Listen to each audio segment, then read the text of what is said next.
हम्म,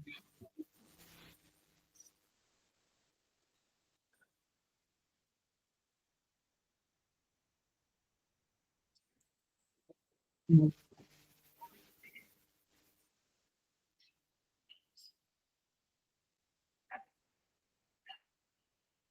सहना भवतु, सहनौ भुनक्तु, सह वीर्यं तेजस्विनावधीतमस्तु मा विद्विषावहै।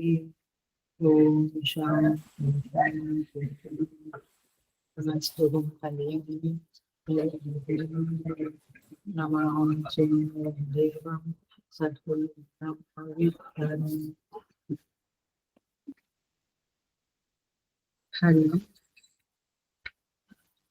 I welcome you all with great love and great respect in this Bhagavad Gita discourses. We will chant chapter 13, shloka number 7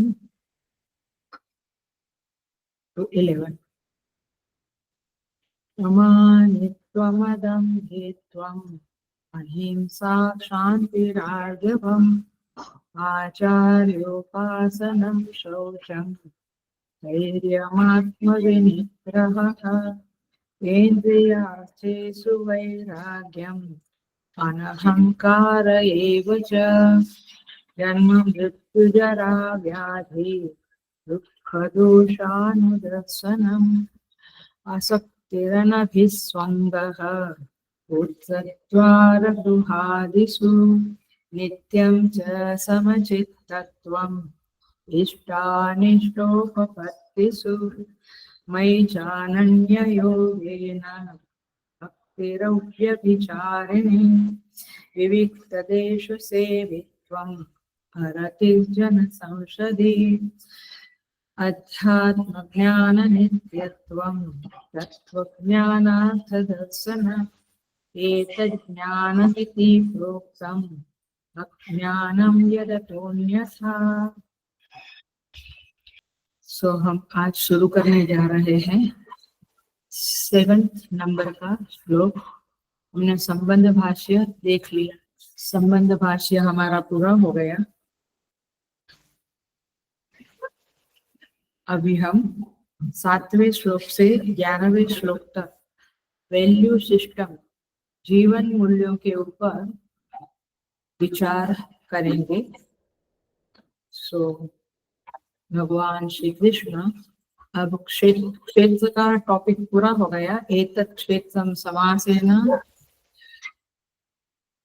भगवान कहते हैं एतत् क्षेत्रम समासेन, ये जो क्षेत्र के बारे में है वो समासेन ब्रीफली सविकारम उदाहृतम, मैंने उसे ब्रीफली बता दिया। तो भगवान कहते हैं ये बताया। अब भगवान क्षेत्रज्ञ के संदर्भ में शुरू करने जा रहे हैं। तो भगवान ने कहा ये अमानित्वम अदम्भित्वम इत्यादि जो क्षेत्रज्ञ को पहचानने के लिए जो वैल्यू सिस्टम है वो साधक को अपनाना पड़ेगा। और इसलिए भगवान 7वां श्लोक शुरू करते हैं।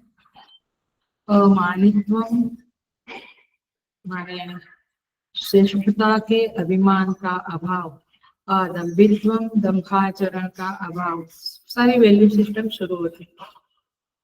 ग्रुप में पढ़ा था, पढ़ा था। सो वैल्यू सिस्टम की आवश्यकता। अहिंसा, शांति माने क्षमा, आर्जव माने सरलता, आचार्य उपासना, गुरु सेवा, शौचम पवित्रता, स्थैर्य, अंतःकरण की स्थिरता, आत्मविनिग्रह, मन इंद्रियों का संयम, ये सारी बातें भगवान ने कही है। हम आज सब कुछ देखेंगे।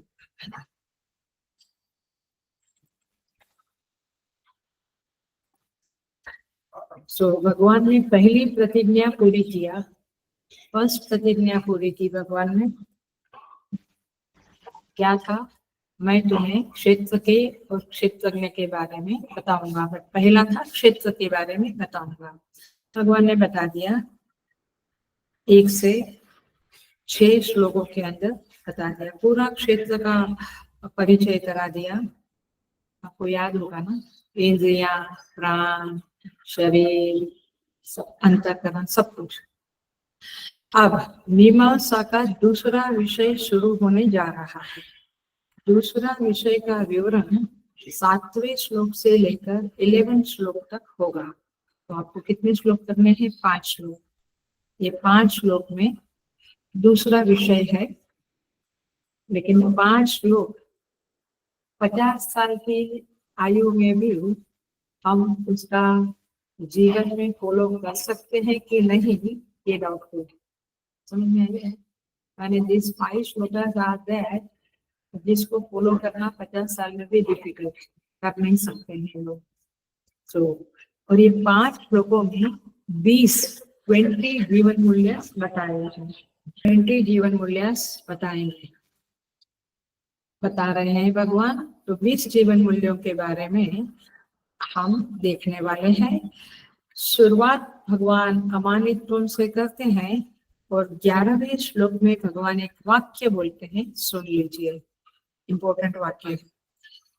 एतद् ज्ञानम इति प्रोक्तम अज्ञानम यत् अतः अन्यतो यथा। भगवान कहते हैं ये 20 जीवन मूल्य जो है वो ज्ञान है, उससे उल्टा जो है वो अज्ञान है। माने ज्ञानी हो आप या अज्ञानी हो, ये कैसे टेस्ट पता चलेगा? ये 20 जीवन मूल्यों के सहारे। If this is with you, आप ज्ञानी हो।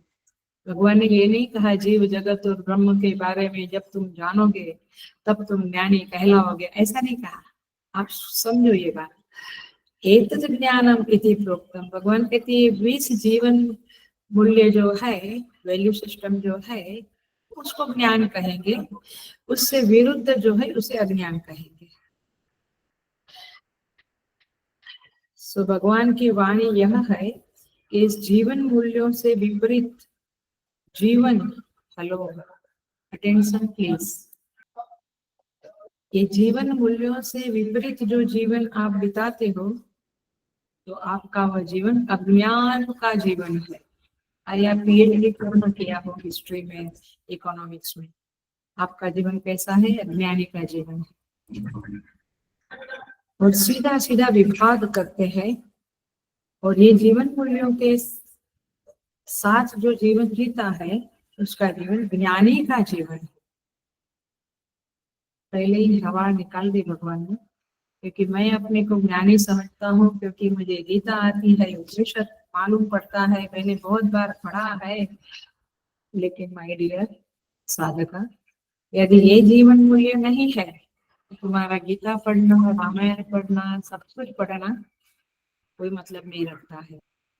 क्योंकि ये जीवन मूल्य is the important thing, the main thing.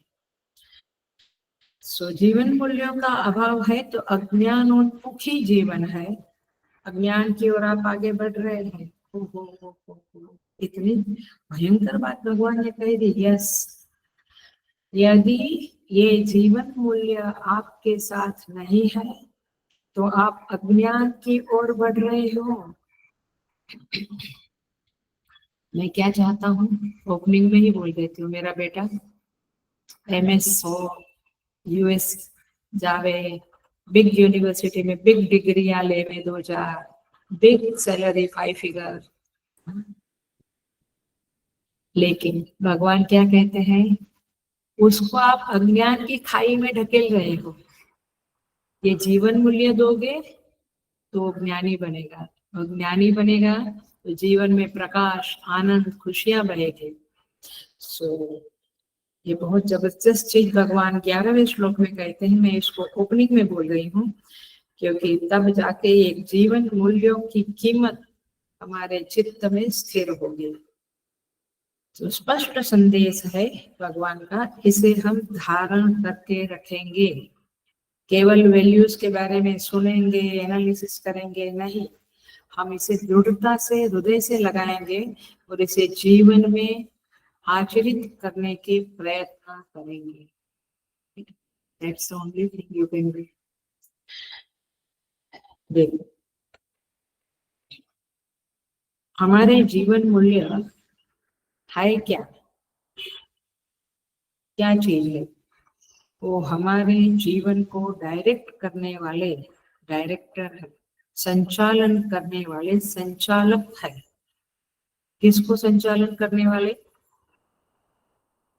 जीवन को संचालन करने वाले। आपकी लाइफ का डायरेक्टर कौन है? जीवन मूल्य। वही से जनरली हम क्या देखते हैं कि हमारे राग, हमारा द्वेष, हमारी इच्छाएं हमारे शरीर को, मन को डायरेक्ट करती है, राइट? आपकी डिजायर से आपके शरीर को बोलती है आज मॉल में चले जाओ, आज इसको ये कह दो, ये फोन करो, है? राग द्वेष और इच्छाएं यही हमारे जीवन को चलाती है, संचालन करती है। और फिर जरा समझ लेना इस एनालिसिस को, आपकी ही बात चल रही है, आपके अंदर की बात चल रही है। और फिर ये राग द्वेष को, इच्छा को कौन संचालन करता है? आपकी लाइकिंग, डिसलाइकिंग, आपके डिजायर्स, इसको कौन डायरेक्ट करता है? नहीं नहीं, ऐसे ही है, मेरे अंदर आ जाती है। आ जाती कहाँ से आती है? We have to go into the deeper analysis. कहाँ से आती है ये आती है, हाँ हाँ, मन से नहीं, मन में तो मन में आती है। मन is the seat, it is seat of this राग द्वेष लोभ इच्छा। लेकिन मन में कहाँ से आती है? अंदर से, मन, अंतःकरण से। अंतःकरण का ही एक फैकल्टी है मन। मन, बुद्धि, चित्त और अहंकार, ये चार चीजों को मिलकर उसका नाम है अंतःकरण। तो मन में मन से आती है ऐसा बोलना तो बेकार की बात है। तो कहाँ से आती है? तो ये आती है वासना से। जन्मों जन्म की जो वासनाएं पड़ी है ना अंदर, वो वासना से आपके अंदर ये राग द्वेष और इच्छाएं लोग सब कुछ उठता है। राग द्वेष क्या करते हैं? हमारे जीवन को संचालित करने में हेतु है, लेकिन उसको भी वासना विरुद्ध करते हैं। हाँ। अच्छा, उसको स्वभाव को, क्या स्वभाव है तो वो राग द्वेष आता है। अब ये वासनाओं को कौन नियमन कंट्रोल करता है? कौन सी वासना कब उठेगी, इसको कौन कंट्रोल करता है? अंदर क्या है उसके भी अंदर? त्रिगुण, त्रिगुण ही वासना को डायरेक्ट करते हैं। वासना राग द्वेष को डायरेक्ट करती है। पकड़ी बात? अब ये त्रिगुण जो है उसके प्रभाव में यदि सत्व गुण है, त्रिगुण माने सत्व रजतम, सत्व गुण है तो शुभ वासना प्रकट होगी, और तमोगुण है तो अशुभ वासना प्रकट होगी। दोनों के आधार पे हमारे अंदर वासनाएं आती है। आलस्य क्यों आए? तमोगुण। दौड़ा दौड़ी करने का क्यों आए? रजोगुण। आपको पता है नहीं ये बात? ओके, तो वासना तो सब में रहती है और वो सबको डायरेक्ट करती रहती है।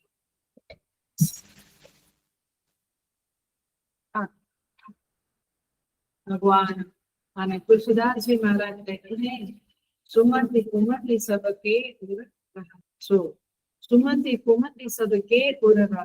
सबके अंदर अच्छी बुद्धि और बुरी बुद्धि रहती है। कभी हमारी बुद्धि भी बिगड़ जाती है, कभी अच्छी रहती है। तो सत्वगुण की प्रधानता से शुभ वासना होती है, और तब राग द्वेष शिथिल होते हैं और शांति, प्रसन्नता, सुख की अनुभूति होती है। लेकिन अंतर्मुखता होती है। लेकिन इस वासना के पीछे भी कुछ चीज रहती है, वह है वैल्यू सिस्टम। जीवन मूल्य। अब अब क्या स्ट्रॉन्ग है उसके आधार पे आपका जीवन बनेगा। यदि जीवन मूल्य आपके स्ट्रॉन्ग नहीं है तो वासना स्ट्रॉन्ग है, तो फिर आगे जैसे स्ट्रॉन्ग बनेंगे आप उस तरह से आगे बढ़ेंगे। तो ये सब जीवन के संचालक तत्व है। जीवन मूल्य में मान्यताएं भी आती है, जैसा मेरा जीवन मूल्य वैसी मेरी बिलीफ, जैसी मेरी बिलीफ वैसा मेरा जीवन। तो आप समझ रहे हैं 5 लोग कितने इंपॉर्टेंट है। आपकी लाइफ को डायरेक्ट करने वाले, संचालन करने वाले ये 20 माने 20 वैल्यू वाले ये 5 लोग। अब जरा सा समझ लेना, जिसके पास मूल्य है उसको मूल्यवान कहेंगे। अब मूल्य माने क्या, बेसिकली क्या मानते हैं, पैसा, धन, वही मूल्य है आपके, वही मूल्यवान है सबसे ज्यादा। सो भागवत जी में लिखा है, श्रीमद् भागवत में, सुन लेना। बुद्धि, धन, बल, आयु, कुल और पद। बुद्धि, धन, आयु, बल, कुल और पद, ये 6 चीजें जो है लिख लो और दिमाग में डालो। ये 6 चीजों के द्वारा आप अपने जीवन का मूल्य करते हो। मेरे पास कितना बल है, मेरी आयु जवानी है, धन कितना है मेरे पास, बुद्धि कितनी है, I am very intelligent, my son is very intelligent, अच्छी बात। कुल खानदान है मेरा, पद, मैं सीईओ हूँ, चीफ एग्जीक्यूटिव ऑफिसर। सो इसका बहुत महत्व हमारे जीवन में जनरली रहता है, राइट। परंतु देखिए ना, हेलो अटेंशन प्लीज, लेकिन ये सब चीजें यदि सकारात्मक है तो अच्छा है, उपयोगी है। यदि ये नकारात्मक है माने क्या है, आप धन गलत तरह से कमाते हो, आप अपने पद का दुरुपयोग करते हो, आप अपनी बुद्धि से किसी निर्बल की सच बात को भी झूठ साबित करते हो क्योंकि आपके पास बुद्धि है। आपके कुल के आधार पे ये तो देखा ही है कि बड़े बड़े कुल के बेटे लफंगे ही हो जाते हैं, तो कुल के आधार में भी उसका दुरुपयोग करते हो। और बल आप निर्बल की रक्षा के लिए नहीं, लेकिन उसको सताने के लिए करते हो। तो मतलब ये क्या हुआ, नकारात्मक। और एक है सकारात्मक, उससे आप समाज की सेवा करते हो, सकारात्मक। ये 6 चीजों को आपको देखना पड़ेगा, आपके अंदर समझना पड़ेगा। सो ये अब मैं बहुत बड़ा, क्या बोलते हैं आप लोग, $1,000,000 ऐसा वाक्य बोलने जा रहे हैं। ये जो चीजें है, माने बल, बुद्धि, धन, 6 चीजें जो बताई ना, आयु, कुल और पद, और भी उसके साथ वाली चीजें ले लो। ये चीजें आपको सज्जन बनाएगी, ये जरूरी नहीं है, नॉट नेसेसरी, नॉट डेफिनेटली ये चीजें आपको सज्जन बना भी सकती, नहीं भी बना सकती। नॉट माने दिस थिंग्स आर नॉट, जिसकी बहुत चाहना करते हैं वे आपको सज्जन बनाने में बहुत उपयोगी है, ऐसा मत समझो। ये आपको name and fame and so many other things you are getting, but सज्जन बनाना, आप आपके अंदर एक गुडनेस आना, ये चीजों के द्वारा आएगी ऐसा नहीं है। सो यदि ये चीजें है तो ज्ञानी तो महाज्ञानी तो रावण था, महाबलशाली रावण था, पद उसका हाईएस्ट था, देवताओं को नीचे रखा था पैरों के तले, सज्जन था, सज्जन था। मतलब समझ में आती है ये बातें। आपके बेटे को मैं आपके बेटे बेटियों के ऊपर ही जा रही हूँ, क्योंकि most of the parents think कि हम कैलिफोर्निया भेजे के ये डिग्री प्राप्त कर, उसी के पीछे क्लास में आता है, बट आता है एक गीता चैंटिंग कंपटीशन में 5 लोग पढ़ाना है, अम्मा जी उसको इंटरेस्ट नहीं है, अम्मा जी मेरे को टाइम नहीं है। अरे आपको टाइम नहीं, हम लोगों के पास 29 ट्रेनर्स है अभी, और 15 ट्रेनर बाल विहार से भी कम, बाल विहार में आप समझ लो 50 के आसपास सेवक लोग हैं जो आपके बच्चों को ट्रेनिंग देने को तैयार है, ऑनलाइन ट्रेनिंग वो भी। तो मूल्य, जीवन मूल्य क्या चीज है और ये सब सिखाओ, उसकी मना नहीं है, लेकिन भारतीय मनीषा में इन सब की जगह अलग है, अलग अलग है, सबका अपना अपना महत्व है, लेकिन व्यक्तित्व के संचालक के रूप में जीवन मूल्य ही मुखिया है, सीईओ है, उसके नीचे बाकी सब पद फूल सब कुछ आता है। जीवन मूल्य is a director of this company, which company, शरीर रूपी कंपनी, उसका ये डायरेक्टर। सो जीवन मूल्य ठीक ना हो, समझ लो तो ये सारी चीजों का महत्व धीरे धीरे खत्म हो जाएगा। आपके पास वैल्यू सिस्टम नहीं तो आप बहुत धन कमाए लेकिन आप कहीं फंस जाते हो, गड़बड़ में। आप का फंड है वो कभी कभी हट जाता है, बिकॉज जीवन मूल्य नहीं है आपके पास। सो ये चीजों का मूल्य कम हो जाता है। तो साधक को समझना चाहिए कि ये जो प्रसंग है, ये 5 श्लोक ही कितने इम्पोर्टेंट है, मूल बात है। अब हम देखते हैं इन चीजों में। बुद्धि नाम की जो चीज है, ये है किसी के पास। मैं सारी नहीं, सारा छेहों के बारे में नहीं बताऊंगी, आप समझ सकते हैं। धन का भी दुरुपयोग होता है, ये क्या अंडर टेबल, और धन का दुरुपयोग, पद का दुरुपयोग होता है, भांजे भांजे को टिकट दे देते हैं, पद का दुरुपयोग हुआ। मतलब कि ये सब चीजें आप जानते हैं। मैं बुद्धि के ऊपर आती हूँ। बुद्धि नाम की जो चीज है वो भी एक जबरदस्त फैकल्टी हमारे अंदर है। बुद्धि का काम क्या है? आप कहते हैं पढ़ा है विवेक करना, माने क्या सही क्या गलत ये करना, ये बुद्धि का काम है। अब बरोबर है, इसको मैं ऐसे रखूंगी, बुद्धि का काम है जो वस्तु जैसी है वैसी उसे पहचान करा दे। मैं फिर से बोलती हूँ, बहुत इंपॉर्टेंट। बुद्धि का काम यह है जो वस्तु जैसी है वैसी उसकी पहचान करा देना।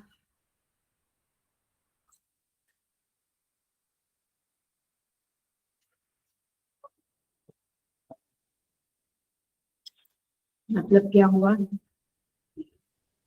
मिर्च तीखी है, ये मिर्ची ये तीखी है, तो उसे तीखा जानना ये बुद्धिमत्ता।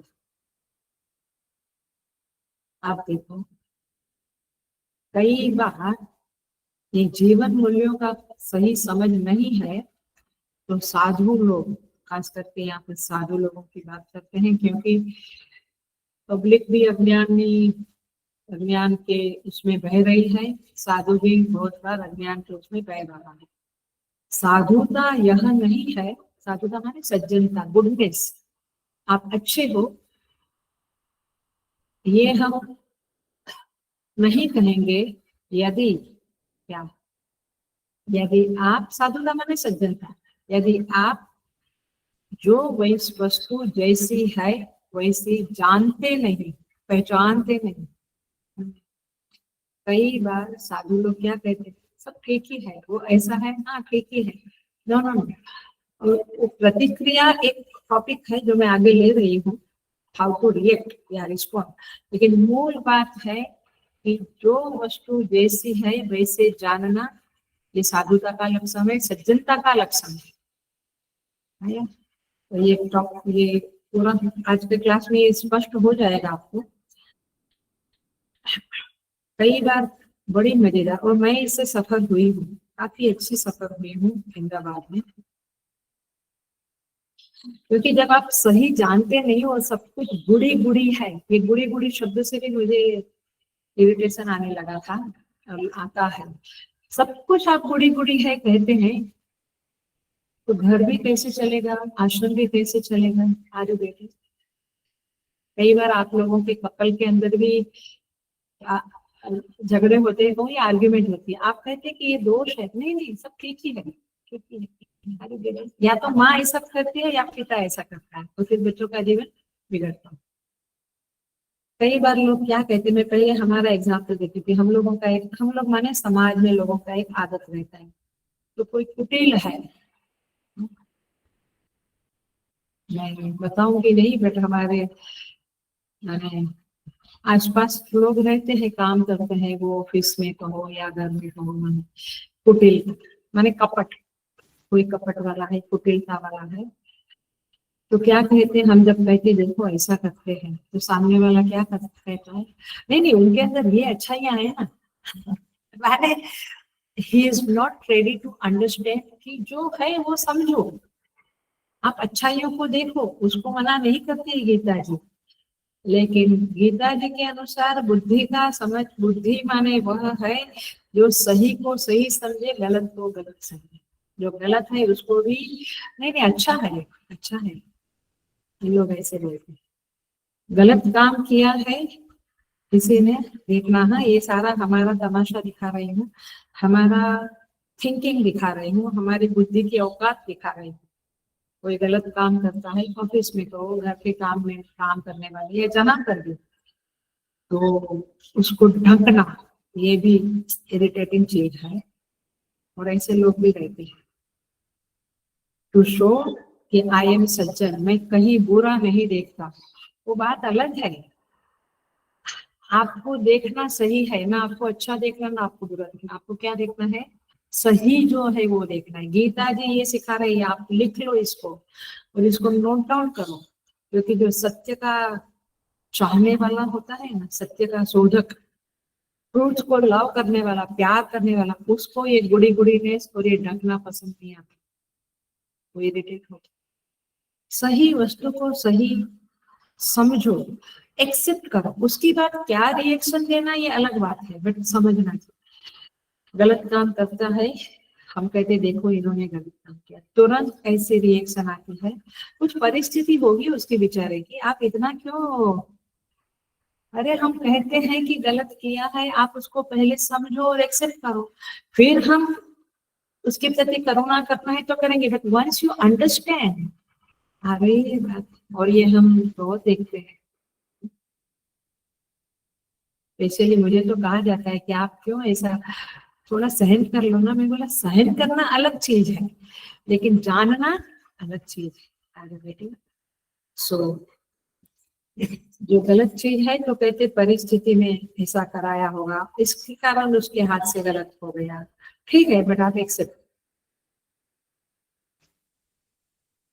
कई बार लोग कहते हैं आपको नहीं पता ऐसा गलत, ऐसे काम वो क्यों करते हैं, ऐसी गलतियां वो क्यों, आपको नहीं पता, नहीं पता तो नहीं पता, बट आप एक्सेप्ट करो कि यस ये गलती हुई है, that's the point, you have to accept it, चाहे आप कितने बड़े हो कितने छोटे हो। तो कहने का तात्पर्य यह है, ये चर्चाएं ये समाज में देखा जाता है, लेकिन हम साधकों को जो सत्य के ढूंढने वाले हैं, सत्य को फॉलो करने वाले हैं, ट्रूथ की शोध में जिसने घर छोड़ दिया है, ऐसे आप साधु हो या समाज में रहने वाले सज्जन हो, एक चीज है, आपको क्या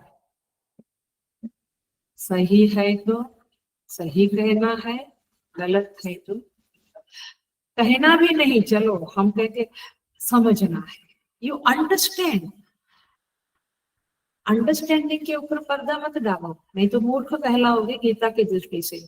दुनिया कहे कितने अच्छे हैं, देखो इनको किसी की गलती दिखती ही नहीं, ऐसे नहीं लगता है। और वो सुनो, अभी मैं एकदम क्या बोलेंगे, एप्ट एग्जाम्पल में ही दे रही हूँ, थोड़ा गड़बड़ एग्जाम्पल दे, मैंने थोड़ा एक इमेजिनेशन वाला एग्जाम्पल दे रही हूँ। यदि युधिष्ठिर महाराज ये समझते, माने उनकी समझ ये होती कि शकुनी कुटिल नहीं है, गलती तो मेरी थी, तो युधिष्ठिर को बुद्धिमान श्री कृष्ण तो नहीं कहना है, तो युधिष्ठिर बुद्धिमान नहीं आया, कुटिल है वो शकुनी, ये एक्सेप्ट करो, फिर चाहे गले लगाओ ना, कौन मना करता है, बट अंडरस्टैंड, सही करो, सही को सही कहो, गलत को गलत कहो। तो जानकारी में कोई भी दोष नहीं होना चाहिए। आप साधुता का या सज्जनता का वेश धारण करना चाहते हो, करो, अवश्य करो, लेकिन समझ सही रखो। यथार्थ अनुभव को ही ज्ञान कहते हैं, बुद्धि कहते हैं। जो वस्तु जैसी है वैसे उसको जानना चाहिए। ज्ञान में मिलावट नहीं होनी चाहिए, पुरुष तंत्र नहीं होना चाहिए, वो वस्तु तंत्र ही बने रहना चाहिए। माने अग्नि दाहक है, ये ज्ञान है, अग्नि देवता है, ये पुरुष तंत्र है, वो उपासना का विषय है। ज्ञान में नहीं, अग्नि तो देवता है, उसको जलाने वाला कैसे कहूँ, नहीं जलाने वाला कहना पड़ेगा, क्योंकि वो जलाने वाला है, ये वस्तु तंत्र है, ये हकीकत है, ये सही है। फिर आप उसके ऊपर देवता का आरोप करके पूजन करते हो, करो, समझ सही रहो। और आपको नहीं लगता है कि बहुत सारे आर्ग्यूमेंट और बहुत सारी चर्चाएं ये बात न समझने के कारण होती है? We don't understand what Gita ji says. आपका गाड़ी चलता है, उधर उनका गाड़ी चलता है, सब कुछ हो रहा है। तो आप देखो, जब व्यक्ति साधुता धारण करना चाहता है, साधुता माने सज्जनता, गुडनेस, तो इस जीवन मूल्यों के धरातल पर साधुता धारण होती है। न कि आप सारी चीजों को बुरी बुरी कहे। कोई चोरी करता है तो नहीं, बेचारा ठीक है ना, उसको खाने को नहीं होगा तो फिर तो चोरी किया है, ये गलत है, बस इतना समझना जरूरी है। तो सज्जनता एंड गुड गुड पर्सन हो, इसीलिए आप सब चीज को बुरी बुरी कहो, ये सज्जनता और साधुता गीता जी की दृष्टि से नहीं है। गीता जी की दृष्टि से ये 20 जीवन मूल्यों के धरातल पर यदि आप साधुता धारण करते हो तो आप साधु हो, सज्जन, ये बात सारी है। कई बार लोग भी कहते हैं, आप कैसे उसमें दोष देख सकते हो, आप तो साधु हो। अरे, साधु का मतलब ये नहीं कि कुछ गंदगी है तो कहीं सो ब्यूटीफुल, कुछ बास आ रही है गंदी तो कहीं नो महक आ रही है, इसको साधुता नहीं। आप साधु के बारे में भी और अपने बारे में भी जो सज्जनता का ख्याल है, तो ऐसी सज्जनता को मत पालो पोसो। आया? सो अब मेन पॉइंट आता है, हेलो अटेंशन प्लीज। अब कोई व्यक्ति दुर्जन है, दुष्ट है, ये जानकारी होना चाहिए, ये सही है। लेकिन उसके साथ मैं कैसा व्यवहार करूं, यहाँ मेरी साधुता का परिचय आएगा। जानकारी में नहीं, जानकारी तो जैसी है वैसे जाननी चाहिए। मालूम है, कई बार मैं कुछ कहती हूँ तो लोग मुझे सामने से कहते नहीं, ऐसा नहीं, ठीक है अम्मा, आपको पता नहीं उन लोग को घर में कितना टेंशन रहता है, इसलिए ये बांसुरी तोड़ डाली, ये माला तोड़ डाली ना। लोग कभी सफाई करते समय कुछ गड़बड़ी करते हैं ना लोग, तो मैं कहती हूँ how they dare to do like this, सावधानी रखनी चाहिए उनको। तो मुझे कहा जाता है, अम्मा जी आपको पता नहीं, आपको यहाँ मजा मजा है आश्रम में। आप लोगों को पता नहीं कि हमको कौन सी मजा है, कितना सारा कारोबार है, कितने, आप तो खाली पेट पूर्ता करते हैं, पेट भरने का कमाते हैं। हम तो समाज में कितने सारे व्यापक फील्ड में माने काम करते हैं। एनीवे, सो समझ में आया? तो ये चीजें बहुत माने बहुत सफर करते हैं जो सत्य के शोधक है, तो ये समझना चाहिए। तो दुर्जन है तो उसको सज्जन मानना, ये गलती मत करो, ये गलत है। उसके साथ आप सज्जनता पूर्वक व्यवहार करो, ये ठीक है। यू बिहेव विद देम, आप उनको समझा के कहो कि ये सही नहीं है, बट आपको नहीं नहीं नहीं, उनका कोई दोष नहीं है। दोष कैसे नहीं है, झूठ बोला बच्चे ने, दोष कैसे नहीं है? नहीं, वो सामने वाले ने ऐसा करा इसीलिए, वो जो करेगा उसका कर्म वो भोगेगा। आपका बच्चा को आप सिखाओ कि वैल्यू सिस्टम अपनाओ जीवन में, और बच्चे का नाम लेती हूँ मतलब हम सब खुद इस जीवन मूल्य को अपना रहे।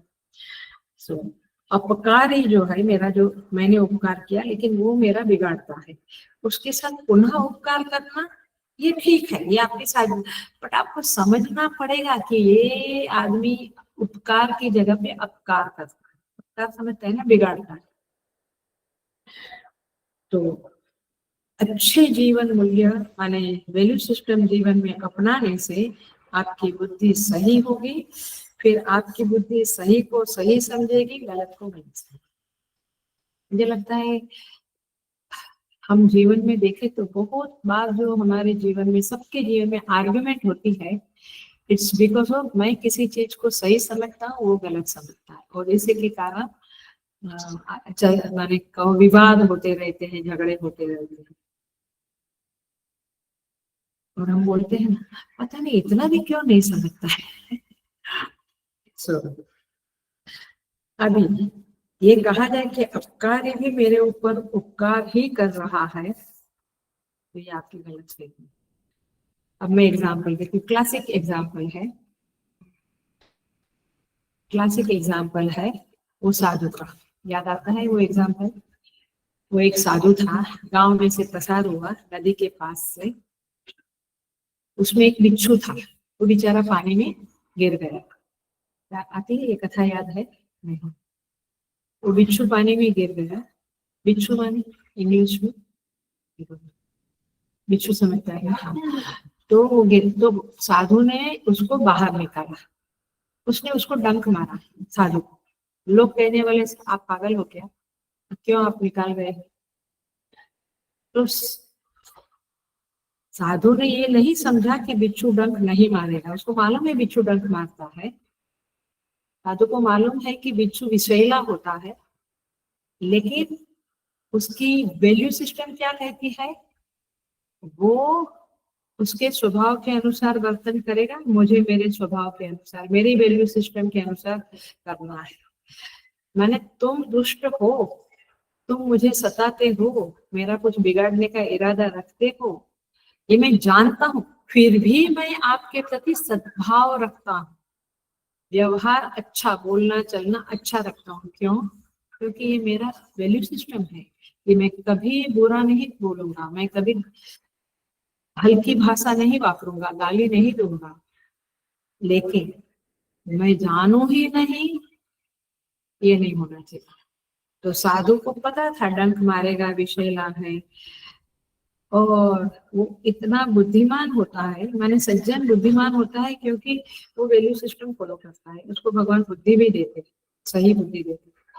वो ये नहीं सोचता कि मैं इसका प्राण बचा रहा हूँ तो ये मेरे को डंक नहीं दे, तो देगा, उसका स्वभाव है। तो ही इज नॉट इन अ गलत फहमी, फिर भी वह बिच्छू को पानी से निकालता है, क्योंकि उसकी वैल्यू सिस्टम कहती है ठीक है, कोई उपकार करता है तो मुझे उपकार करना है। बट वो ऐसा बोलने लगे, और लोग ऐसा बोलते हैं, मैं तो सुन सुन के थक चुकी हूँ इस संसार में। ऐसा बोलते हैं, नहीं हम आपको नहीं पता है, वो ऐसा कुटिल नहीं है, वो दुष्ट नहीं है, वो कुछ अपकार नहीं करता है या करेगा। अरे तो सही समझ कब मिलती है, सही बुद्धि?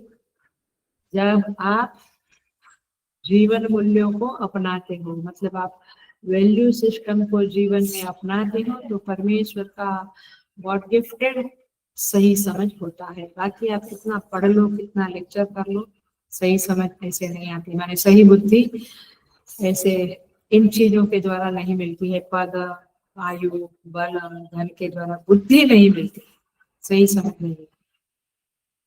बुद्धि माने सही समझ, माने विवेक की शक्ति, विवेक की सामर्थ्य। तो उपकार करने से मुझे सुख मिलता है, कि अच्छा बोलने से मुझे सुख मिलता है, इसलिए मैं करता हूँ। तो ये है सज्जन का, ये है साधु का। अब देखो संसार का एक स्वरूप आपके सामने प्रकट करते हैं। 3 लोग हैं। पहला व्यक्ति कौन है? माने एक व्यक्ति ऐसा है जो अपकार की उपेक्षा करता है। आई थिंक हम लोग, कई लोग उसमें आते हैं, समझ में आया?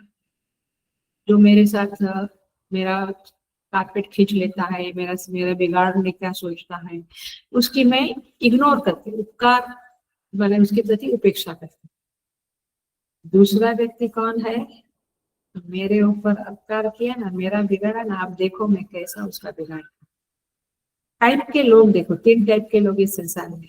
एक होता है, अरे यार छोड़ो, मुझे उसके साथ संबंध ही नहीं रखना। दूसरा है, मैं देख लूंगा, उसने किया मैं भी बराबरी से करूँ। तीसरा है जो वो दुर्जन है, दुष्ट है, मेरे बारे में निंदा करता है, लेकिन वो मेरे पास आता है या उसको उपकार करना होता है तो मैं कर लेता हूँ, तो मैंने उसका भला करता हूँ।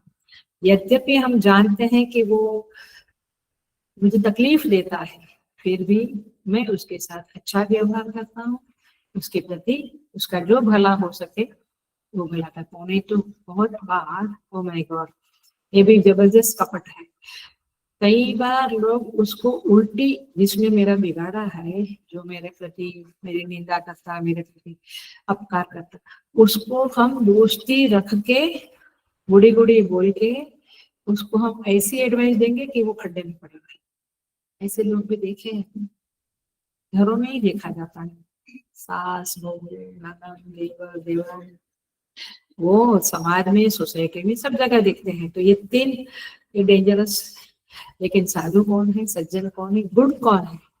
गुड आदमी वह नहीं कि जो सब कुछ गुड़ गुड़ है ऐसा गुड़। इसको गीता गुड़ी गुड़ी गुड़ी पसंद नहीं बोलती है, अच्छा आदमी नहीं बोलती है। गीता कहती है जिसकी बुद्धि सही सोच सकती है, विवेक कर सकती है क्या सही क्या गलत, उसको मैं साधु बोलूंगा, उसको मैं सज्जन बोल। तो ये सारा जो भेद है ये क्यों है समाज में? जीवन मूल्यों के कारण, क्योंकि उसके पास वैल्यू सिस्टम नहीं है तो वो सबकी निंदा करता रहता है। आपके पास है तो आप उसका उपकार करते हैं। वैसे तो हनुमान जी तो के पास तो सारे जीवन मूल्य थे, लेकिन उनका मैंने वही जीवन मूल्यों के आधार पर देखो उन्होंने कैसे कहा। तो जैसे को तैसा वाले थे, वो कहते जिन मोहि मारे तिन मैं मारा, इसने मुझे मारा तो मैं उसको, क्योंकि वो एक लेवल का सत्य है कि आप उसको सज्जन मत समझो। कहते मार ही मोहि कुमार कुमार गामी, दुष्टों को मारकर न मारकर मैं चुप कैसे बैठू। भगवान भी यदि कहते नहीं रावण बहुत अच्छा है, भले ले गया मेरी पत्नी को, ऐसे थोड़े होता है। हाँ, व्यवहार में जानना चाहिए और व्यवहार भी करना चाहिए अकॉर्डिंगली। तो व्यवहार का संचालक तत्व है वो जीवन मूल्य है। ये इन्वर्टेड कॉमा में फ्रेम में लिख लो, जीवन का हमारे व्यवहार का जो संचालक तत्व है वो हमारा जीवन मूल्य होना चाहिए।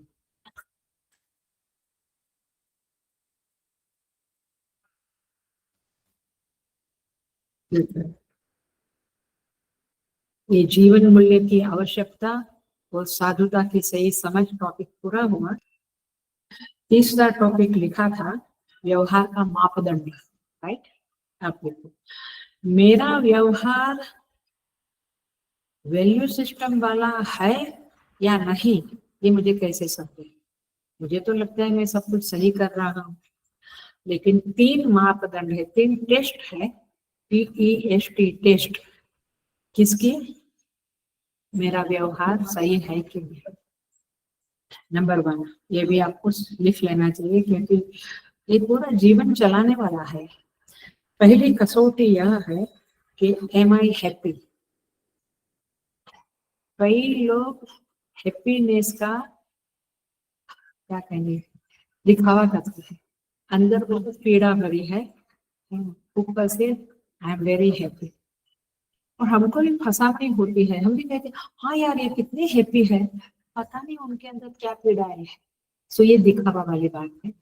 तो आप अपने बारे में ये समझो कि एम आई हैप्पी, मैं क्या हमेशा आनंद में रहता हूँ क्या? If you are staying in happiness, मतलब आपके पास जीवन मूल्य है। आया, you are following value system. If you are not following value system, you are not happy. ये आनंद आपकी कसौटी, पहला मापदंड है।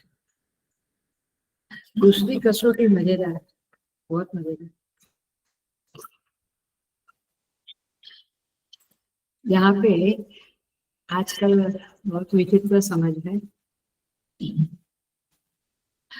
दूसरी कसौटी ये है कि लोगों का संबंध मेरे साथ कैसा है, अथवा मेरा संबंध लोगों के साथ कैसा है। क्या टिपिकल वाक्य युवाओं का और कई लोगों का है इसके संदर्भ में? आई आई डोंट केयर।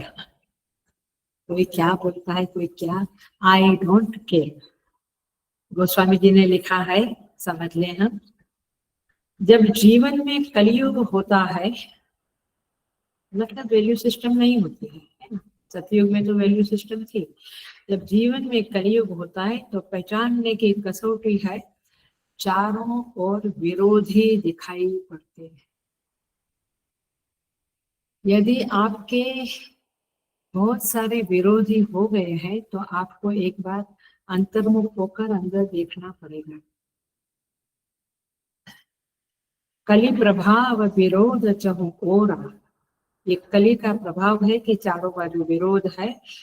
तब आदमी क्या बोलता है, मैं धीरे जा रही हूँ, am I going in slow pace, nice pace, या फास्ट बोल रही हूँ, ठीक ठाक है ना, मैंने पकड़ में आ रही है ना चीजें।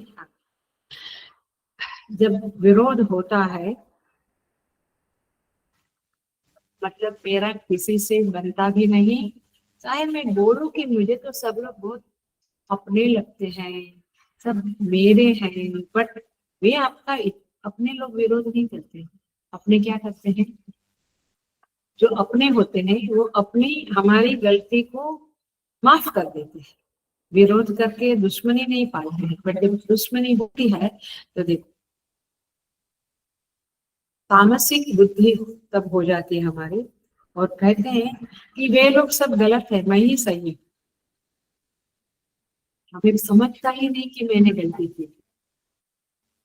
अब देखो सारे लोग गलत कैसे हो सकते हैं, सारे लोगों का मतलब है समष्टि, समष्टि माने ईश्वर। मापदंड क्या मिला आपको, जब हमारे प्रति कोई बुरी निर्देश करते हैं कि गलती की है तो स्वीकार कर लेना चाहिए, समझना चाहिए और उसका प्रायश्चित करना चाहिए। तो ये दूसरा मापदंड है। तभी भी हम बोलते हैं मैं इसमें गलत क्या है, फिर हम अपनी गलती को जस्टिफाई करने को बड़ी बुद्धिमत्ता दिखाते हैं। बट गीता जी की दृष्टि से, भगवान कृष्ण की दृष्टि से वो बुद्धिमत्ता नहीं है, वो बुद्धिमान है, क्योंकि वो सही समझ नहीं रखता। शास्त्र की समझ के साथ उसकी समझ मेल नहीं खाती है तो हो गया कल्याण, फिर गई। ठीक है गलतियां होती है, अच्छे लोगों से भी होती है, बट गलती है तो गलती है। सो ये हुआ दूसरा क्या, कि पहला आनंद होना चाहिए, दूसरा बहुत विरोध ही पैदा मत करो। आपका जब बहुत विरोध होगा तो फिर आपके जीवन में कहीं ना कहीं वैल्यू, कहीं ना कहीं जीवन मूल्य में कुछ खामियां है अथवा अहंकार ज्यादा है। तीसरा,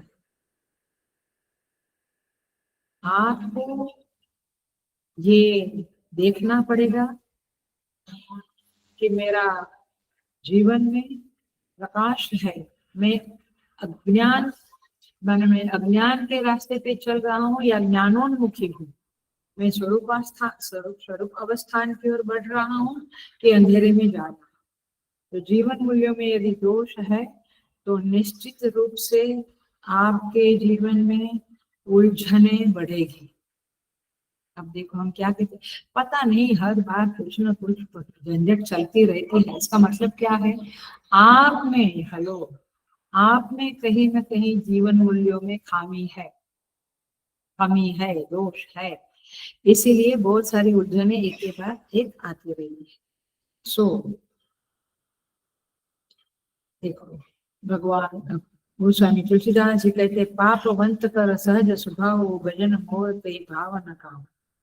माने उसकी वृत्ति ये है कि जीवन मूल्य, भजन माने भजन भी और जीवन मूल्य उसके जीवन में ज्यादा नहीं है, इसलिए वो उलझनों में ही फंसा रहता है। कई बच्चों को भी देखते हैं, कई बड़ों को भी देखते हैं, या युवाओं को भी देखते हैं, continuous they are in conflict, confusion. तो ये तीन मापदंड है। और कई लोग देखो ऑलवेज क्लैरिटी वाले हैं, उनको एकदम क्लैरिटी है, उनको कहीं कोई उलझन कंफ्यूजन नहीं है। क्यों, जीवन मूल्य को फॉलो करते हैं। ये समझ में आए 3 चीजें। नंबर 1 आनंद है, नंबर 2 बहुत ज्यादा कोई विरोधी नहीं है, नंबर 3 उलझने नहीं, अंदर कंफ्यूजन। तो क्या समझना है कि मेरे अंदर जीवन मूल्य काफी अंश में है। यदि ये तीनों चीजें नहीं है, मैं बहुत आनंद में हमेशा नहीं रहता हूँ, मेरे विरोधी बहुत है, मैं सदा उलझनों में कंफ्यूजन में रहता हूँ, मतलब आपके जीवन में वैल्यू सिस्टम की कमी है। तो ये 20 वैल्यू जो बताने जा रहे हैं उसका पृष्ठभूमि हमने तैयार किया। तो अब मेरे ख्याल से समझ में आया होगा। महामूल्य वाक्य बोलने जा रही हूँ कि जीवन को सही करने में, अच्छी तरह से जी लेने में बल, बुद्धि, धन, पद आदि की बहुत विशेष भूमिका नहीं, थोड़ी भूमिका नहीं, बट विशेष इन सबकी जरूरत है, उसका मना नहीं है, लेकिन इन्हें ही प्रायोरिटी बना देना जो आजकल हमारी है। हमारे बच्चों के लिए हम इसी को प्रायोरिटी बनाते हैं, जीवन मूल्य को हम प्रायोरिटी नहीं बनाते। यदि बनाते तो फिर अभी हमारे 15 बाल विवाह चलते, 150 बाल विवाह चलते थे, यदि सारे लोग इसको बनाते तो इन्हें प्रधान बना देना ये मूर्खता है, ये गलती है। और इसीलिए व्यक्तित्व को, माने जीवन को, पर्सनालिटी को, आता है ना आप लोगों का पर्सनालिटी डेवलपमेंट क्लासेस तो और क्या सिखाते हैं, यही सिखाते हैं, हम लोग भी लेते थे क्लासेस पहले कहीं कहीं, यही पर्सनालिटी डेवलपमेंट। तो व्यक्तित्व को सुधारने वाला, बट मजेदार बात ये है, देखा है, बातचीत करते हुए भी समझा है, हमारे हॉल में भी कभी कभी किसी के ऐसे सेमिनार होते हैं तो बोलते हैं कि ये करने से आई थिंक मेरा जॉब अच्छा मिलेगा, मेरा ये अच्छा हो। अब मैं तो एडवाइस देने नहीं बैठती बिना इसके, बट कहाँ समझते हैं लोग गीता, और समझाने वाले भी कई बार कहाँ समझाते हैं। सो व्यक्तित्व को, पर्सनालिटी को डेवलपमेंट करना है तो जीवन मूल्य चाहिए। तो पर्सनालिटी डेवलपमेंट में क्लास के पद प्रतिष्ठा की वृद्धि करने वाला यदि वो क्लास है तो फिर वो सही नहीं है। सो यहाँ पे लौकिक जगत में भी समझ लेना और पारमार्थिक जगत में, दोनों जगत में आपको आगे बढ़ना है तो आपको वैल्यू सिस्टम चाहिए, जीवन मूल्य होना चाहिए। अब एक लास्ट पॉइंट बोलती हूँ, ये वैल्यू सिस्टम तो होती है, चलो हम लोग कुछ उसमें फॉलो करते हैं, लेकिन क्या उसके साथ विचार है? वैल्यू सिस्टम में विचार क्यों चाहिए? सत्य बोलना है तो सत्य बोलना है, अहिंसा रखनी है तो अहिंसा, विचार होना बहुत जरूरी है। केवल जीवन मूल्यों से नहीं होगा। देखो, जीवन मूल्यों को स्वीकारना, धारण करना, उसको समझना, उसको व्यवहार में लाना, इन सब के लिए विचार की आवश्यकता है। एग्जाम्पल से साफ हो जाएगा। श्री राम जी और भरत जी दोनों में वैल्यू सिस्टम थी, यस थी। दोनों का जीवन मूल्य जो था, तो जीवन मूल्य तो एक ही होता है, तुम्हारा अलग मेरा अलग नहीं होता है, सारी दुनिया का, चाहे अंग्रेज हो, फ्रेंच हो, पर्शियन हो, जर्मनी हो, सबके जीवन मूल्य एक ही है। तो राम जी का और भरत जी का भी एक ही था, क्या? मातृदेवो भव, दोनों का एक ही था। अब देखना, आप पकड़ में आई बात, विचार शुरू हो गया आपका। अब लेकिन दोनों का व्यवहार भिन्न था। यही वाक्य को लेकर, मातृदेवो भव, ये जीवन मूल्य को लेकर उनके विचारों में डिफरेंस था। राम जी ने माता जी की आज्ञा मानी, कैकेयी की आज्ञा मानकर वनवास चले गए, वो उनके लिए मातृदेवो भव का व्यवहारिक समझ था, व्यवहार वाला समझ था। और भरत जी राज्य भी स्वीकार नहीं किया और कैकेयी से बात करना बंद कर दिया, माँ से बात करना बंद कर दिया। तो मातृदेवो भव का अंडरस्टैंडिंग समझा, उनको अपशब्द कहा, जीवन भर माँ नहीं कहा, लेकिन अपने इस व्यवहार से उसने अपनी माँ की बुद्धि को सही दिशा में लाया। तो ये विचार के साथ जीवन मूल्यों को फॉलो करना है। दोनों ने मातृदेवो भव ऑफ कोर्स फॉलो किया, बट एक ने कैसे, एक ने कैसे। तो जीवन मूल्य एक होता है, महावाक्य जैसा बोलते हो, जीवन मूल्य एक ही होता है, सबके लिए समान होता है, लेकिन उसका व्यवहार का रूप अलग हो सकता है। ये बहुत जानने जैसी बात है।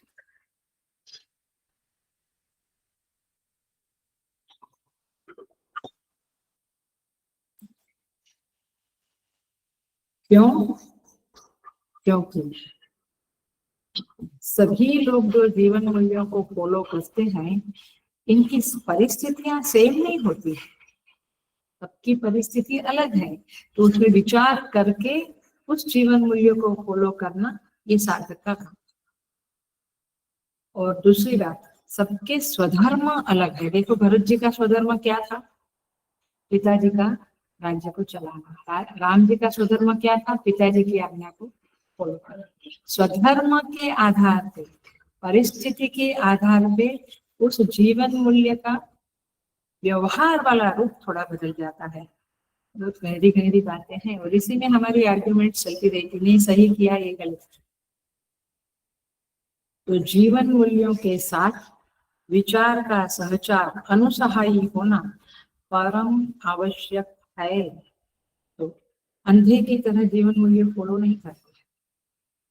तो ये दो चीजों को, जीवन मूल्य और उसके साथ विचार, इसको जांचते रहना चाहिए।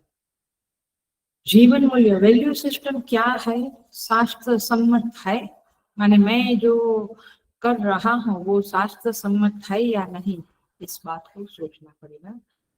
शास्त्र से हटकर है तो उसको छोड़ देना है, शास्त्र से सम्मत है तो उसको फॉलो करना है। इसका दूसरा एग्जाम्पल देकर फिर हम श्लोक में प्रवेश करें। सेकंड एग्जाम्पल है अर्जुन। बड़े बड़ों का एग्जाम्पल है, समझ में कुछ आ रहा है दिमाग में? अर्जुन के जीवन में भी जीवन मूल्य था, वैल्यू सिस्टम थी। एक घटक था, क्या? वो कहता था गुरु द्रोण और पितामह भीष्म पूजा के योग्य है। पूजा था, सेकंड चैप्टर में आता है, पूजा हरिसूदना।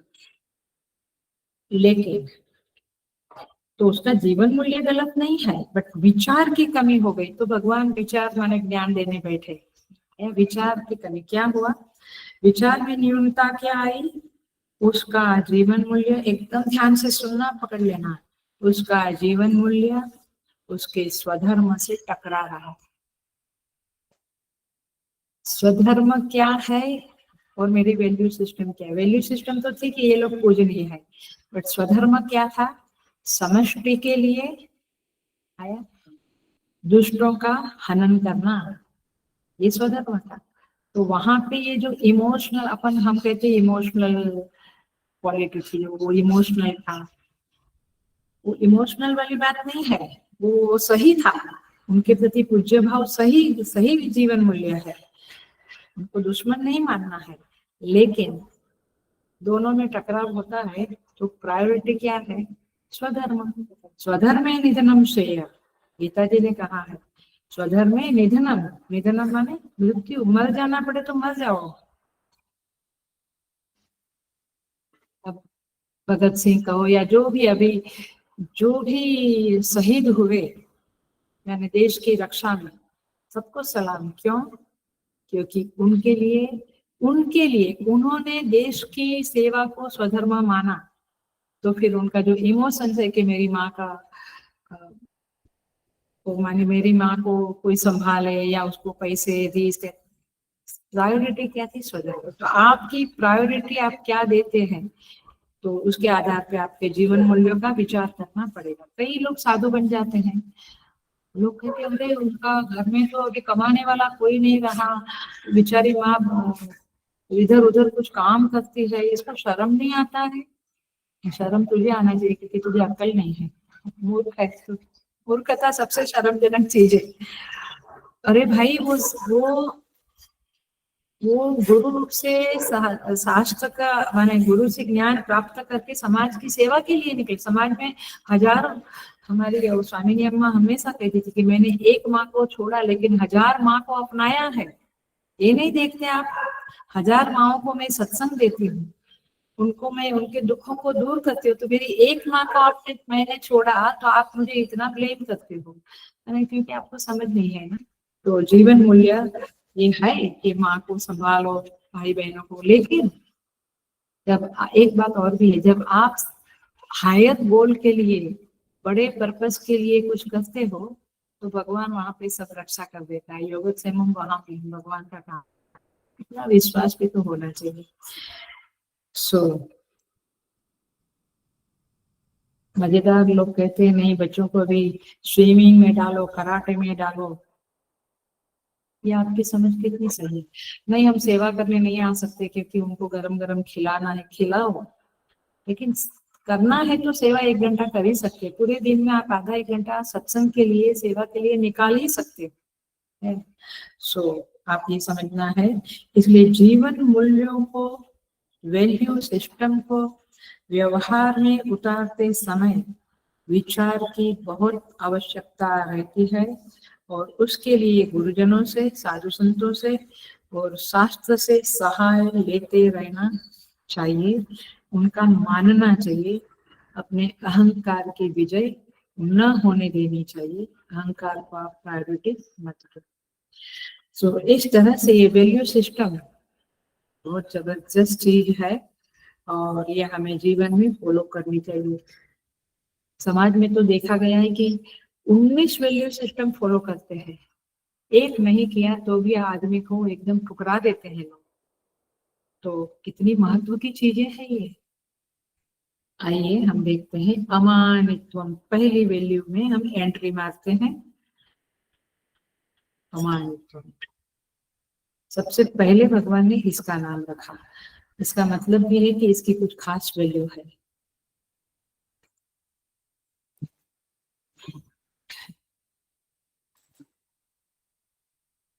जीवन में मानित्व नहीं होना चाहिए, अमानित्व होना चाहिए।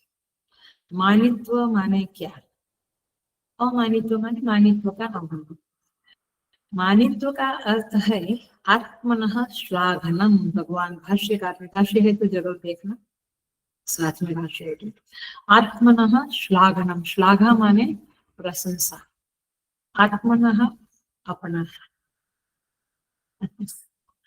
मजा आती है सुनते हैं ना कभी कभी शाम को, मैंने ये किया, मैंने ये किया, मैंने आपको, ये व्यक्ति को मैंने कहा था कि मैं सत्संग में जाओ तो आया, पता है अभी XYZ को आपने भेजा तो वो अभी मंदिर में आने लगा है। बट कितनी बार, 1 बार, 2 बार, रोज ये बात, इसको क्या कहेंगे?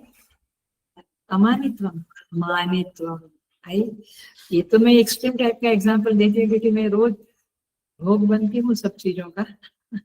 आप जब पब्लिक के साथ डील करते हो तो आप ये सब कुछ आपको देखने को भी अच्छी तरह से मिलता है। और इसलिए स्वामी सुबोधानंद जी बहुत बार कहते थे कि कर्मयोग बहुत बड़ी कसौटी है।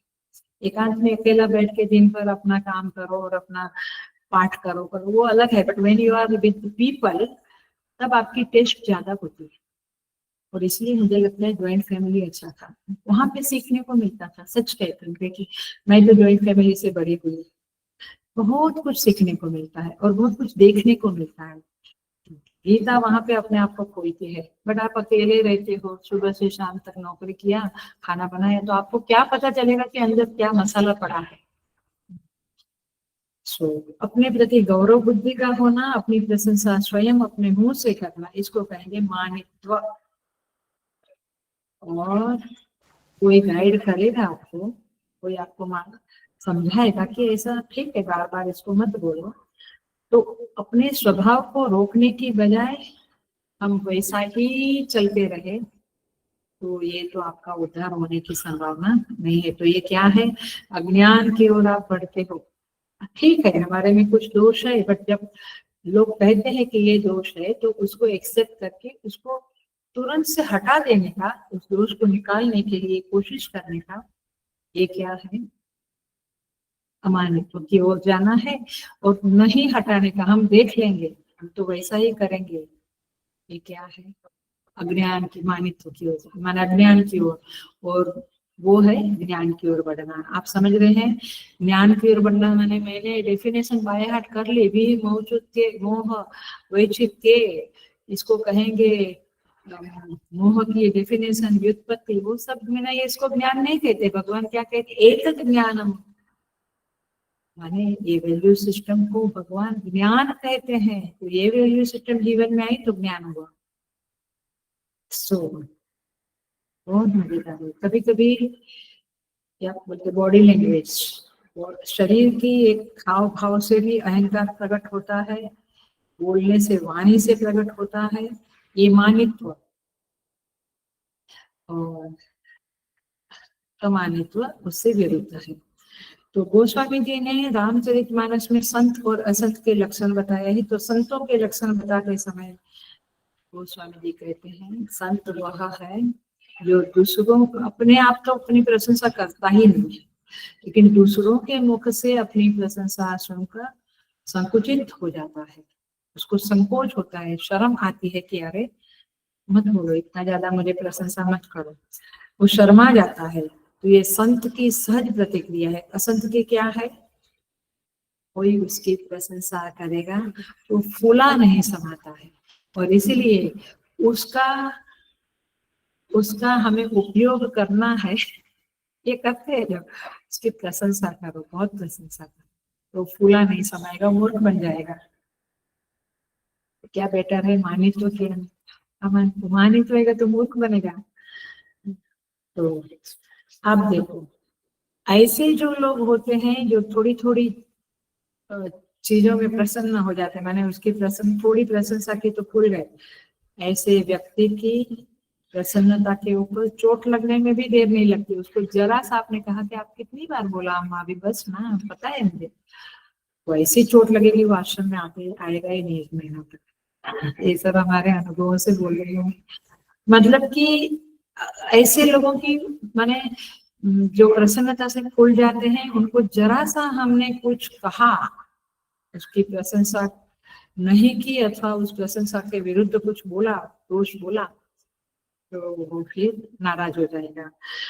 तो तात्पर्य ये है कि अमानित्व वैल्यू है, मानित्व ज्ञान की तरफ जाने का एक अवगुण है, सद्गुण है। देखो मानित्व का अर्थ होता है मीयते अनेन इति मानम, ये क्लासिक डेफिनेशन है भगवान भाष्यकार ने गीता जी में दी है। इसका अर्थ है जिसके जरिए हम चीजों को मापते हैं, माने जिन चीजों के जरिए हम अपने को मापते हैं, सॉरी, जिन चीजों के जरिए हम अपने को मानते हैं, मापते हैं, वो मापना मान है। मान है हम अपने को मापते हैं कि नहीं मापते हैं। I think I am superior to that person. I have a better quality of management than that person. I can sing better than that person.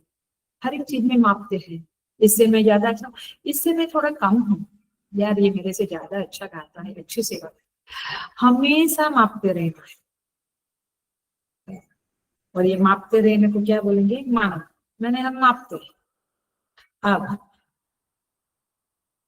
ये जो मापना होता है ये किसको लेकर होता है, धन, beauty, I think I am more beautiful, धन, ब्यूटी माने सुंदरता, बुद्धि, बल, खानदान, आयु, यंग मैन हो, बूढ़े को 1 मार्क दिया तो क्या, हर एक चीज में आप अपने को मापते रहते। बच्चे भी कल उठ के माँ बाप को भी थोड़ा कम ही समझते हैं, अपने को थोड़ा ज्यादा समझते। ये सब मापदंड की चीजें हैं। प्रतिष्ठा, सोसाइटी में आई थिंक लोग मुझे ज्यादा मानते हैं, उसको इतना नहीं मानते। कहाँ कहाँ ये कचरा पड़ा है, पूरा सब कुछ गंदगी है। सो मजेदार बात यह है कि हम अपने को भी मापते हैं और दूसरे को भी मापते हैं कि वो जो स्टूडेंट है ना, मैंने मेरा बेटा तो ऐसा है, वो अपनों को मापा, वो 2 दूसरे बच्चे हैं उसमें भी हम मापते, दूसरों को भी मापते रहते, अपनों को भी मापते, यही प्रक्रिया सारी जिंदगी चलती रहती। इसलिए अमानित्व होना बहुत बड़ी वैल्यू है तो भगवान, क्योंकि यही ज्यादा चलता रहता है। ये तो ठीक है कि हम ये चावल वहां का अच्छा कि यहाँ का अच्छा, ये भी मैंने मापने की प्रक्रिया कंटिन्यूअस चलती है। मेरा खाना आज अच्छा बना था, कल अच्छा नहीं बना, मापना। अपने को भी मापते, दूसरे को। सो हर व्यक्ति मानी होता है, ये पहले स्वीकार कर। जब तक जीवन है तब तक अहमेव, अहमेव माने मैं ऐसा मैं वैसा, ये वृत्ति नहीं जाएगी। लेकिन इसमें एक बात मैं 2 मिनट और लेती हूँ ताकि ये पूरा हो। माने ये पूरा नहीं होगा अगले क्लास में, बट ये टॉपिक पूरा होगा। अब देखो, मुश्किल यह है कि ये मान जो हम करते हैं, मापते, उसमें बेईमानी बहुत है। क्या पकड़ा? मैं इतना हूं, लेकिन मैं अपने को इससे ज्यादा मानता नहीं। बस इसको क्या बोलेंगे? अभिमान। मान, अमान, अभिमान। आया? अभी तो बहुत कुछ है इसके साथ, आप सोचते रहेंगे। और जो मैं हूँ उससे ज्यादा मापता हूँ तो अभिमानी हूँ मैं, मुझे में अभिमान है। और दूसरे जब हमें मापते हैं, जनरली अपना देख लेना तो दूसरों का भी समझ में आएगा, तो वे हमें कम मापते हैं। आप देखो, किसी व्यक्ति को जितना सम्मान देना चाहिए उतना बहुत बार हम नहीं देते। क्यों? हमारा ईगो आड़े आता है कि हाउ कैन आई टेल कि she is so much more beautiful than me. How can I से कि उसका बेटा बहुत ज्यादा बढ़िया है, नहीं मेरे बेटे से कोई ज्यादा नहीं है। तो हम क्या किया? कम नापा। ऐसे दूसरे भी हमको, और जब दूसरे हमको कम नापते हैं तो मुझे लगता है बुरा। हाँ, तो ये क्या है? मुझे तो इसको क्या शब्द से बोलेंगे हम? अभिमान। अभिमान तो ये है कि मैं अपने को, देखो थोड़ा ध्यान से समझो, सुनो या वापस सुनो। जब हम अपने को अपनी औकात से ज्यादा मापते हैं तो उसे अभिमान कहेंगे। जब दूसरा मुझे मेरी औकात से, मैं जैसा हूँ जितना, उससे कम नापता है तो इसको क्या शब्द बोलेंगे? वो मेरा अपमान कर रहा है। अपमान, अभिमान, अतिमान, मान, अमान, ये बहुत सारे शब्द है। और ये जीवन में इतना छाया हुआ है, डे एंड नाइट हम इसी की कुंडला में रहते हैं, यही कुंडल में घूमते रहते हैं। अपमान, तो अपमान की अनुभूति होती है। तो इस तरह से कम नापना, ज्यादा नापना, ये सब चलता रहता है। और एक वाक्य लिख लो, समझ लो, अभिमान है तो अपमान भी। अपमान, अभिमान जब जब जब होता है तो अपमान की अनुभूति भी वैसी होगी। अभिमान कम तो अपमान कम, माने अब कम या ज्यादा नहीं, बट अपमान की अनुभूति कम होगी। हम कहते नहीं, बार बार भी छोटी छोटी बात में हर्ट हो जाते हैं, उनको अपमान लगता है। क्यों? क्योंकि वो अपने को कुछ मान के बैठे हैं, आपने कम नापा तो उसको क्या लगा? देखो ऐसा करते हैं। तो ये है, जितना अभिमान ज्यादा, अभिमान की अनुभूति जितनी ज्यादा, उतनी अपमान की अनुभूति भी ज्यादा होगी। तो इस तरह से ये पहली वैल्यू सिस्टम में प्रवेश किया। मुझे लगता है ये बहुत बहुत जबरदस्त टॉपिक है, जो गीता में और चलेगा, माने और कुछ 2-3 वीक चलेगा ये वैल्यू सिस्टम वाला। आप जरूर अटेंड करिएगा और जरूर समझिएगा। और मुझे लगता है ये हमें जीवन में अपनाने की जरूरत है। भगवान कृपा करें कि हम सबके जीवन में ये वैल्यू सिस्टम उतरे। हरिओम। Thank you. ओम पूर्णमदः पूर्णमिदं पूर्णात् पूर्णमुदच्यते पूर्णस्य पूर्णमादाय पूर्णमेवावशिष्यते। ओम शांति शांति शांति। हरिः ओम। श्री गुरुभ्यो नमः। हरिः ओम।